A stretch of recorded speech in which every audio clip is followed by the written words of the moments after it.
ಈ ಜೀವ ನಿನಗಾಗಿ ಮುಂದುವರಿದ ಭಾಗ 60. ದಿನ ತಿಂಗಳುಗಳು ಉರುಳಿ ಇಂದಿಗೆ ಅಗಸ್ತ್ಯ ಸಂಪೂರ್ಣವಾಗಿ ಬದಲಾಗಿದ್ದನು. ಕೊನೆಯ ಎಕ್ಸಾಮ್ ದಿನ ಕೂಡ ಹತ್ತಿರ ಬರತೊಡಗಿತ್ತು. ಅಗಸ್ತ್ಯ ಓದಿನಲ್ಲೂ ಕೂಡ ತುಂಬಾನೇ ಮುಂದಿದ್ದನು. ಕ್ಲಾಸಿಗೆ ಟಾಪರ್ ಆಗುವ ಎಲ್ಲ ಲಕ್ಷಣಗಳು ಎದ್ದು ಕಾಣುತ್ತಿತ್ತು. ಇದನ್ನು ನೋಡಿ ನೇಹಾಳಿಗೆ ಸಹಿಸಲು ಆಗುತ್ತಿರಲಿಲ್ಲ.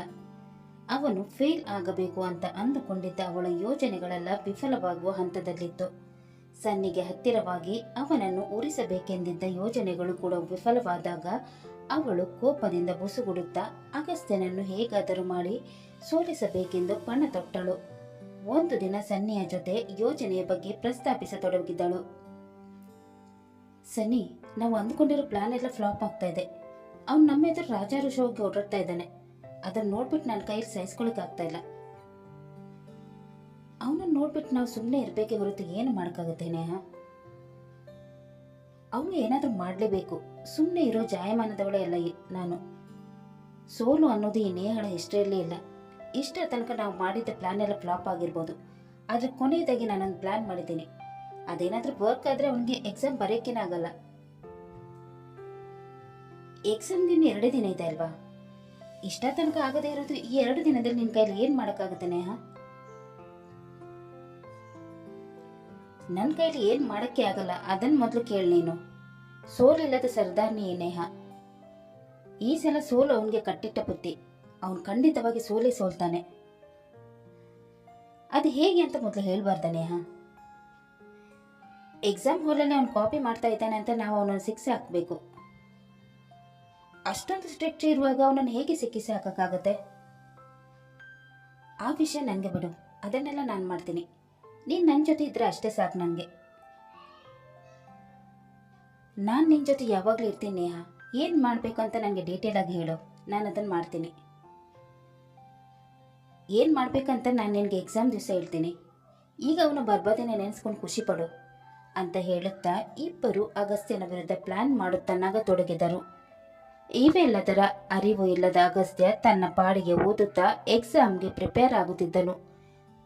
ಕೊನೆಗೂ ಫೈನಲ್ ಎಕ್ಸಾಮ್ ಬಂದೇ ಬಿಟ್ಟಿತು.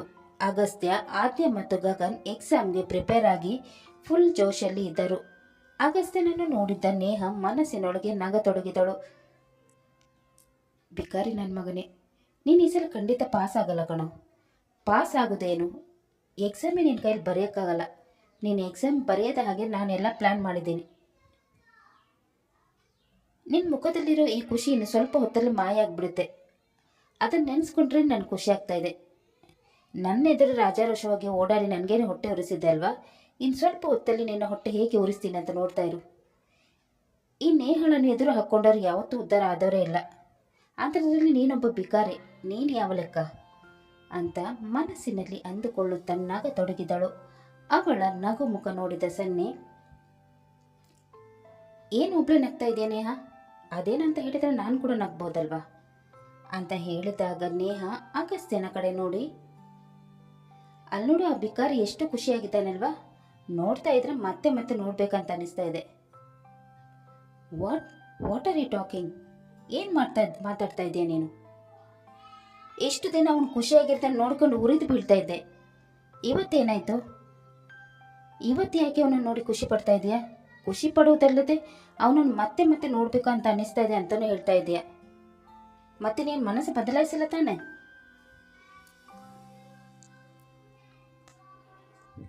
ಕೂಲ್ ಸನ್ನಿ, ನಾನೇಕೆ ಮನಸ್ಸು ಬದಲಾಯಿಸ್ಕೊಳ್ಳಿ?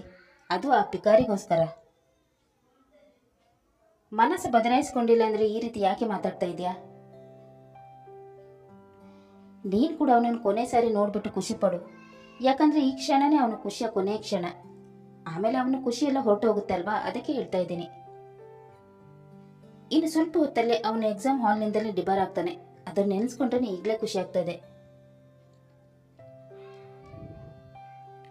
ಓ, ಇದಾ ವಿಷಯ? ನೀನು ನಗೋದನ್ನು ನೋಡ್ಬಿಟ್ಟು ನಾನು ವಿಷಯ ಬೇರೆನಿದೆ ಅಂತ ಅಂದ್ಕೊಂಡೆ. ನಿನ್ನೆ ಹೇಳಿದೆ ಅಲ್ವಾ ಇವತ್ತು ಹೇಳ್ತೀನಂತ.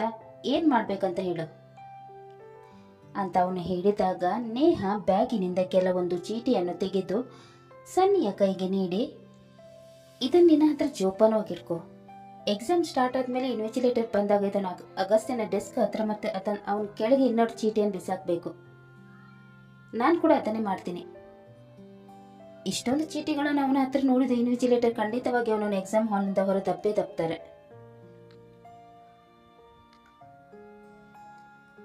ಆಮೇಲೆ ಅವನಿಗೆ ಎಕ್ಸಾಮ್ ಬರೆಯೋಕ್ಕೇನೆ ಆಗಲ್ಲ. ಓಕೆ ಡನ್ ನೇಹಾ, ನೀನು ಹೇಳಿದ ಮೇಲೆ ಮುಗೀತು. ಅವನನ್ನು ಎಕ್ಸಾಮ್ ಬರೆಯದ ಹಾಗೆ ಮಾಡಿದ್ರೆ ಆಯ್ತು ಬಿಡು. ಈ ಸಲ ಅವನು ಖಂಡಿತವಾಗಿ ಎಕ್ಸಾಮ್ ಬರೆಯಲ್ಲ. ಈ ಸಲ ಮಾತ್ರ ಅಲ್ಲ, ಅವನು ಇನ್ಯಾವತ್ತೂ ಎಕ್ಸಾಮ್ ಬರೀಬಾರ್ದು. ಆ ಥರ ಏನಾದರೂ ಮಾಡಬೇಕು. ಅದು ಹೇಗೆ ಸಾಧ್ಯ? ನಿನ್ನ ಹತ್ರ ಬೇರೆ ಏನಾದರೂ ಐಡಿಯಾ ಇದೆಯಾ? ಡ್ಯಾಡ್ಗೆ ಹೇಳೋಣ. ಅವ್ರಿಗೆ ಅವನ ಮೇಲೆ ಮೊದಲೇ ಸಿಟ್ಟಿದೆ. ಅವರು ಏನಾದರೂ ಮಾಡ್ತಾರೆ ಬಿಡು. ನನ್ನ ಮಾತಿಗೆ ಅವ್ರು ಯಾವತ್ತೂ ಇಲ್ಲ ಅಂದವರಲ್ಲ. ಎಕ್ಸಾಮ್ ಹಾಲಲ್ಲಿ ಸಿಕ್ಕಿ ಹಾಕ್ಕೊಂಡ ಅಂದರೆ ಅವ್ರು ಖಂಡಿತವಾಗ್ಲೂ ಏನಾದರೂ ಮಾಡೇ ಮಾಡ್ತಾರೆ. ನಡಿ ಹಾಗಾದರೆ ಈಗಲೇ ಹೋಗಿ ಹೇಳೋಣ. ಈಗಲೇ ಬೇಡ. ಈಗ ಹೋಗಿ ಹೇಳಿದ್ರೆ ಒಂದು ವೇಳೆ ಅವರು ಇದನ್ನೆಲ್ಲ ಮಾಡಬೇಡ ಅಂತ ಹೇಳಿದರೆ ಕಷ್ಟ. ಮೊದಲೇ ಒಂದು ತಂಟೆಗೆ ಹೋಗಬಾರ್ದು ಅಂತ ಹೇಳಿದ್ದಾರೆ. ಮೊದಲು ಅಗಸ್ತ್ಯನ ಸಿಕ್ಸ್ ಹಾಕೋಣ, ಆಮೇಲೆ ಡ್ಯಾಡ್ಗೆ ಹೇಳಿದ್ರಾಯ್ತು. ಓಕೆ, ಹಾಗೇನೆ ಮಾಡೋಣ ಅಂತ ಹೇಳುತ್ತಾ ಇಬ್ಬರು ಅಗಸ್ತ್ಯನನ್ನು ಎಕ್ಸಾಮ್ ಹಾಲಿನಿಂದ ಡಿಬಾರ್ ಮಾಡಲು ಸಂಚು ರೂಪಿಸುತ್ತಿದ್ದರು. ಇವೆಲ್ಲದರ ಅರಿವು ಇಲ್ಲದ ಅಗಸ್ತ್ಯ ತನ್ನ ಪಾಡಿಗೆ ಎಕ್ಸಾಮ್ಗೆ ಪ್ರಿಪೇರ್ ಆಗುತ್ತಿದ್ದನು. ಅಗಸ್ತ್ಯ, ಆದ್ಯ ಮತ್ತು ಗಗನ್ ಮೂವರು ಟಾಪಿಕ್ ಬಗ್ಗೆ ಡಿಸ್ಕಸ್ ಮಾಡಿಕೊಂಡು ಒಟ್ಟಿಗೆ ಓದುತ್ತಿದ್ದರು. ಅಗು, ಚೆನ್ನಾಗಿ ಪ್ರಿಪೇರ್ ಆಗಿದ್ದೆ ತಾನೆ? ಎಲ್ಲ ಓದ್ಕೊಂಡು ಬಂದಿದ್ದೀನಿ. ಈ ಸಲ ಖಂಡಿತವಾಗ್ಲೂ ಟಾಪಲ್ಲಿ ಇರ್ತೀನಿ. ಗುಡ್ ಅಗಸ್ತ್ಯ, ಈ ಮಾತು ಕೇಳಿ ತುಂಬ ಖುಷಿ ಆಯಿತು. ಚೆನ್ನಾಗಿ ಸ್ಕೋರ್ ಮಾಡಿ ಅವಳು ಹೊಟ್ಟೆ ಉರಿಸ್ಬೇಕು. ಅವಳು ಹೊಟ್ಟೆ ಉರಿಸಿ ನನಗೇನಾಗಬೇಕು? ನಾನು ನನ್ನ ಅಪ್ಪ ಅಮ್ಮನ ಹೆಸರು ಉಳಿಸೋಕ್ಕೋಸ್ಕರ ಟಾಪಲ್ಲಿ ಬರಬೇಕಷ್ಟೆ. ಚೆನ್ನಾಗಿ ಸ್ಕೋರ್ ಮಾಡಿ ಅವ್ರ ಕನಸನ್ನು ನನಸು ಮಾಡಬೇಕು. ಇಲ್ಲಿಂದ ಹೊರ ಹೋಗಿ ನನ್ನ ಜವಾಬ್ದಾರಿಗಳು ನಿಭಾಯಿಸಿ ಅಪ್ಪ ಅಮ್ಮನನ್ನು ಚೆನ್ನಾಗಿ ನೋಡ್ಕೊಳ್ಬೇಕು. ಅದೇ ನನ್ನ ಆಸೆ. ಖಂಡಿತವಾಗ್ಲೂ ನಿನ್ನ ಆಸೆ ನೆರವೇರುತ್ತೆ ಅಗಸ್ತ್ಯ. ನೀನು ಚೆನ್ನಾಗಿ ಸ್ಕೋರ್ ಮಾಡೇ ಮಾಡ್ತೀಯ. ಆಂಟಿ ಅಂಕಲ್ನ ಆಸೆಗಳು ಕೂಡ ನೆರವೇರುತ್ತೆ. ನೀನೇನು ಟೆನ್ಷನ್ ಮಾಡ್ಕೋಬೇಡ, ಎಲ್ಲ ಸರಿ ಹೋಗುತ್ತೆ. ನಾವಿಬ್ಬರು ನಿನ್ನ ಜೊತೆಗಿರ್ತೀವಿ. ಹೌದಾಗು, ನಿನ್ನ ಆಸೆನೇ ನಮ್ಮ ಆಸೆ ಅಂತ ಅವರೆಲ್ಲ ಮಾತನಾಡುತ್ತಿರಬೇಕಾದರೆ ಎಲ್ಲರೂ ಎಕ್ಸಾಮ್ ಹಾಲ್ಗೆ ಹೋಗತೊಡಗಿದರು. ಇದನ್ನು ನೋಡಿ ಇವರು ಮೂವರು ಕೂಡ ಒಬ್ಬರಿಗೊಬ್ಬರು ಆಲ್ ದಿ ಬೆಸ್ಟ್ ಹೇಳಿ ತಮ್ಮ ತಮ್ಮ ಸೀಟಲ್ಲಿ ಹೋಗಿ ಕುಳಿತುಕೊಂಡರು. ಅಗಸ್ತ್ಯನ ಸೈಡಿನ ಸೀಟಲ್ಲಿ ಸನ್ನಿ ಕುಳಿತಿದ್ದನು. 2 ಬೆಂಚ್ ಹಿಂದೆ ನೇಹ ಕುಳಿತಿದ್ದಳು. ಇಬ್ಬರು ಅವನನ್ನು ಸಿಕ್ಕಿಸಿ ಹಾಕಲು ಕಾತರತೆಯಿಂದ ಕಾಯುತ್ತಿದ್ದರು. ಎಕ್ಸಾಮ್ ಕೂಡ ಶುರುವಾಯಿತು. ಎಲ್ಲರೂ ಪೇಪರ್ ತಗೊಂಡು ಬರೆಯತೊಡಗಿದರು. ಕ್ವಶನ್ ಪೇಪರ್ ನೋಡಿದ ಅಗಸ್ತ್ಯನಿಗೆ ತುಂಬಾನೇ ಖುಷಿಯಾಯಿತು. ಎಲ್ಲ ಕ್ವಶನ್ಗೆ ಆನ್ಸರ್ ಗೊತ್ತಿದ್ದರಿಂದ ಖುಷಿಯಿಂದ ಒಂದೊಂದಾಗಿ ಬರೆಯತೊಡಗಿದನು. ಕ್ವಶನ್ ಪೇಪರ್ ನೋಡಿದ ನೇಹಾಳಿಗಂತೂ ತಲೆ ನೋವಾಗತೊಡಗಿತು. ಓ ಗಾಡ್, ಎಷ್ಟೊಂದು ಟಫ್ ಆಗಿದೆ ಪೇಪರ್. ಒಂದು ಕ್ವಶನ್ಗೂ ಆನ್ಸರ್ ಗೊತ್ತಾಗ್ತಾ ಇಲ್ವೇ ಅಂತ ಅಂದುಕೊಳ್ಳುತ್ತಾ ಸನ್ನಿ ಕಡೆ ನೋಡಿ ಅವನ ಹತ್ತಿರ ಮೆಲ್ಲಗೆ ಕೇಳತೊಡಗಿದಳು. ತನಗೆ ಗೊತ್ತಿರುವ ಆನ್ಸರನ್ನು ಅವನು ಅವಳಿಗೆ ಹೇಳತೊಡಗಿದನು. ಆದ್ಯ ಮತ್ತು ಗಗನ್ ಕೂಡ ಖುಷಿಯಿಂದ ಬರೆಯುತ್ತಿದ್ದರು. ಅಗಸ್ತ್ಯ ಬರೆಯುವುದನ್ನು ನೋಡಿದ ನೇಹ, ನನಗೆ ಒಂದು ಕ್ವಶನ್ಗೆ ಆನ್ಸರ್ ಗೊತ್ತಿಲ್ಲ. ಇವನ್ ನೋಡಿದ್ರೆ ಅವಾಗಿಂದ ಕಂಟಿನ್ಯೂಸ್ ಆಗಿ ಬರಿತಾ ಇದ್ದಾನೆ. ಇವನು ಬರೆಯೋ ಸ್ಪೀಡ್ ನೋಡಿದರೆ ಇವನಿಗೆಲ್ಲ ಆನ್ಸರ್ಗಳು ಗೊತ್ತಿರೋ ಹಾಗಿದೆ. ಡ್ಯಾಮ್, ನಾನು ಎಷ್ಟೊಂದು ಸಲ ಇವನನ್ನು ಕುಗಿಸೋಕ್ಕೆ ನೋಡಿದ್ರು ಇವನು ಮಾತ್ರ ಕುಗ್ಲೇ ಇಲ್ಲ. ಮತ್ತೆ ಮತ್ತೆ ಸ್ಟ್ರಾಂಗ್ ಆಗ್ತಾನೆ ಹೋದ. ಇರಲಿ, ಎಷ್ಟು ಸ್ಟ್ರಾಂಗ್ ಆದರೆ ಏನಂತೆ. ಇದು ಸ್ವಲ್ಪ ಹೊತ್ತಲ್ಲಿ ಈ ಎಕ್ಸಾಮ್ ಹಾಲ್ನಿಂದನೇ ಡಿಬಾರ್ ಆಗ್ತಾನೆ. ಆಗ ನಾನು ಖುಷಿ ಪಟ್ಟರೆ ಆಯಿತು ಅಂತ ಅಂದುಕೊಳ್ಳುತ್ತಾ ಖುಷಿ ಪಡತೊಡಗಿದಳು. ಎಕ್ಸಾಮ್ ನಡೀತಾ ಇತ್ತು. ಸ್ವಲ್ಪ ಹೊತ್ತಲ್ಲಿ ಇನ್ವಿಜಿಲೇಟರ್ ಇವರ ಎಕ್ಸಾಮ್ ಹಾಲ್ಗೆ ಎಂಟರ್ ಆದಾಗ ನೇಹ ಸನ್ನಿಯ ಕಡೆ ನೋಡಿ ಸನ್ನೆ ಮಾಡಿದಳು. ಆಗ ಸನ್ನಿ ಅವನ ಸೀಟ್ ಪಕ್ಕ ಒಂದು ಚೀಟ್ ಬಿಸಾಕಿ ನಂತರ ಅವನ ಬೆಂಚ್ ಕೆಳಗೆ ಇನ್ನೊಂದು ಚೀಟಿಯನ್ನು ಅವನಿಗೆ ತಿಳಿಯದಂತೆ ಬಿಸಾಡಿದನು. ನೇಹ ಕೂಡ ಇದನ್ನೇ ಮಾಡಿದಳು. ಮೇಲ್ವಿಚಾರಕರು ಅಗಸ್ತ್ಯನ ಹತ್ತಿರ ಬಂದಾಗ ಅವನ ಪಕ್ಕ ಮತ್ತು ಅವನ ಕಾಲ ಹತ್ತಿರ ಇದ್ದ ಚೀಟಿಯನ್ನು ನೋಡಿ ಅದನ್ನು ತೆಗೆದು ಓಪನ್ ಮಾಡಿ ಬರೆಯುತ್ತಿದ್ದ ಅವನನ್ನು ಸ್ಟಾಪ್ ಮಾಡಿಸಿದರು. ಸ್ಟಾಪ್ ರೈಟಿಂಗ್ ಅಂತವರು ಹೇಳಿದಾಗ ಬರೆಯುವುದರಲ್ಲಿ ಮಗ್ನನಾಗಿದ್ದ ಅಗಸ್ತ್ಯ ಒಂದು ಸಲ ಮೇಲ್ವಿಚಾರಕರ ಕಡೆ ನೋಡಿ, ಯಾಕೆ ಏನಾಯ್ತು ಸರ್? ಯಾಕೆ ಬರೀಬಾರ್ದು? ಬರೀದು ನಿಲ್ಲಿಸಿದ್ರೆ ಟೈಮ್ ಸಾಕಾಗಲ್ಲ ಸರ್. ಸಾಕು ಸುಮ್ಮನಿರಪ್ಪ, ಮೊದಲು ನಾವು ಹೇಳೋದನ್ನು ಕೇಳು ಅಂತ ಹೇಳಿ ಅವನ ಆನ್ಸರ್ ಶೀಟನ್ನು ಕಿತ್ತುಕೊಂಡು ಅವನನ್ನು ಹೊರಗೆ ಕರೆದುಕೊಂಡು ಹೋಗತೊಡಗಿದರು. ಇದನ್ನು ನೋಡಿದ ಆದ್ಯ ಮತ್ತು ಗಗನ್ಗೆ ಒಂದು ಕ್ಷಣ ಶಾಕ್ ಆಯಿತು. ಇದೆಲ್ಲ ನೇಹಾಳದ ಕಿತಾಪತಿ ಅಂತ ಅವರಿಗೆ ಗೊತ್ತಾಗಿ ಮೇಲ್ವಿಚಾರಕರ ಹಿಂದೆ ಓಡಿದರು. ಸರ್, ಇದರಲ್ಲಿ ಅವನದ್ದು ಏನು ತಪ್ಪಿಲ್ಲ, ಅವನನ್ನು ಶಿಕ್ಷೆ ಹಾಕಕ್ಕೆ ಈ ರೀತಿ ಮಾಡಿದ್ದಾರೆ. ನೀನು ಯಾಕಮ್ಮ ಎಕ್ಸಾಮ್ ಬರೆಯೋದು ಬಿಟ್ಟು ನಮ್ಮ ಹಿಂದೆ ಬಂದೆ? ಇವನು ಯಾರು? ನೀವು ಮೂವರು ಒಂದೇ ಗ್ರೂಪಿನವರಲ್ಲ ತಾನೆ? ಇವನ ಜೊತೆ ನಿಮ್ಮನ್ನು ಕೂಡ ಚೆಕ್ ಮಾಡಬೇಕಾಗತ್ತೆ. ಸರ್, ನಾವು ಅಂಥವ್ರಲ್ಲ. ನಾವು ಚೆನ್ನಾಗಿ ರ್ಯಾಂಕ್ ತಗೊಂಡು ಸ್ಕಾಲರ್ಶಿಪ್ನಿಂದ ಕಾಲೇಜಲ್ಲಿ ಅಡ್ಮಿಷನ್ ತಗೊಂಡಿರೋದು. ನಾವು ಅಂಥವ್ರಲ್ಲ ಸರ್. ಇವನು ಕೂಡ ಕಾಲೇಜ್ ಟಾಪರ್.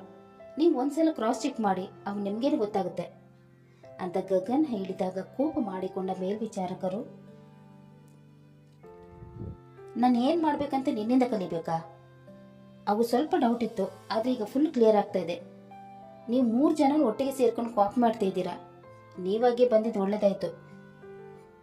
ಇಲ್ಲ ಅಂದಿದ್ರೆ ನೀವು ಕೂಡ ಕಾಪಿ ಮಾಡ್ತಾ ಇದ್ದೀರಿ ಅಂತ ನಮಗೆ ಗೊತ್ತಾಗ್ತಾ ಇರಲಿಲ್ಲ.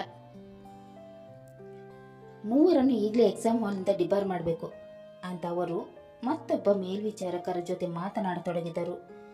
ಅವರ ಮಾತು ಕೇಳಿ ಅಗಸ್ತ್ಯ, ಆದ್ಯ ಮತ್ತು ಗಗನ್ಗೆ ನಿಂತ ನೆಲವೇ ಕುಸಿದ ಅನುಭವವಾಯಿತು. ಕತೆ ಮುಂದುವರಿಯಿತು. ಅಗಸ್ತ್ಯ, ಆದ್ಯ ಮತ್ತು ಗಗನ್ ನೇಹಾಳ ಸಂಚಿಗೆ ಬಲಿಯಾಗುತ್ತಾರೋ ಇಲ್ಲವೋ ಅನ್ನೋದನ್ನು ತಿಳಿಯಲು ಮುಂದಿನ ಸಂಚಿಕೆಯಾಗಿ ಕಾಯೋಣ. ಅಲ್ಲಿ ತನಕ ಈ ಕತೆ ನಿಮಗೆ ಇಷ್ಟವಾದಲ್ಲಿ ಲೈಕ್ ಮಾಡಿ, ಶೇರ್ ಮಾಡಿ ಮತ್ತು ಸಬ್ಸ್ಕ್ರೈಬ್ ಮಾಡೋದನ್ನು ಮಾತ್ರ ಮರಿಬೇಡಿ. ಹಾಗೆ ಕತೆ ಹೇಗಿದೆ ಅಂತ ಕಮೆಂಟ್ ಬಾಕ್ಸಲ್ಲಿ ತಿಳಿಸಿ. ಧನ್ಯವಾದಗಳು.